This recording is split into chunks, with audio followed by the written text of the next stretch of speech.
Než tento svět, protože tento svět jenom krade, tento svět jenom zabíjí a ničí, ale Bůh přišel, aby ti dal život ze svého syna Ježíše Krista. A já vám chci říct svědectví o tom, jak Bůh změnil můj život. Bůh mění životy lidské, pokud tomu nevěříš, tak dneska uvidíš důkaz, amen? Dneska uvidíš živý důkaz, že když Bůh přijde do tvého života, když Ježíš Kristus tam přijde, tak on udělá něco mocného, něco živého, bude ta velká bomba. Viděl jsi někdy, jak bouchá velká bomba? To spálí, protože Bible říká, že Ježíš Kristus přijel proto, aby zemřel za naše viny a za naše hříchy. Jenom jemu patří sláva, jenom jemu patří dík. Haleluja. Já ho můžu dneska chválit. Já se nesedím za svého Boha, protože jedině Bůh změnil můj život. Já jsem měla hodně kamarádů, měla jsem dobrou partu. Já jsem si myslela, že je dobrá. Já jsem si myslela, že alkohol a drogy, že to je dobré. Že když půjdu na diskotéku, utratím všechny peníze, opiju se a přijdu domů, tak jsem myslela, že to je dobré. Myslela jsem, že to je život, že to mi dá život, to mi dá radost. Ale chci vám říct, že tyto věci nenaplnili můj život. Tyto věci nikdy nenaplnili můj život. Já jsem šla domů a byla jsem ještě horší. Každého dne jsem byla ještě horší. Od 14 roku jsem začala pít alkohol. V 16 jsem se dostala do party, která brala drogy a můj život ne, aby šel nahoru, ale můj život šel z kopce, šel dolů. A Bible říká, že mzdou hříchu je smrt. Já jsem měla zemřít a měla jsem být navždy oddělena od živého Boha. Můj život měl jít do pekla. A já ti chci říct, že přišel někdo, kdo je mocný, někdo, kdo je živý, a to je Ježíš Kristus. A on přišel do mého života. Já jsem ho přijala, on mě zachránil a změnil. A já dneska nemusím pít alkohol. Já dneska vím, že já nemusím být otrok hříchu.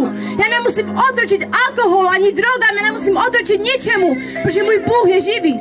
Protože to je živý, mocný Ježíš Kristus. Chtěla jsem skončit se svým životem, chtěla jsem spáchat sebevraždu, chtěla jsem si prostě podřezat žíly.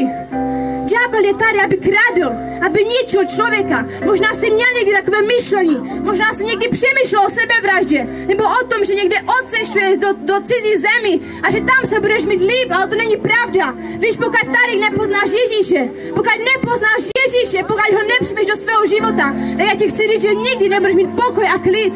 Nikdy neokusíš tu živou radost, nikdy neokusíš to spásení, protože Bible říká, že jenom v Ježíši je spásení, jenom v Ježíši je dokonalé spásení. Haleluja! Že náš Bůh je živý! Že náš Bůh je živý! Haleluja!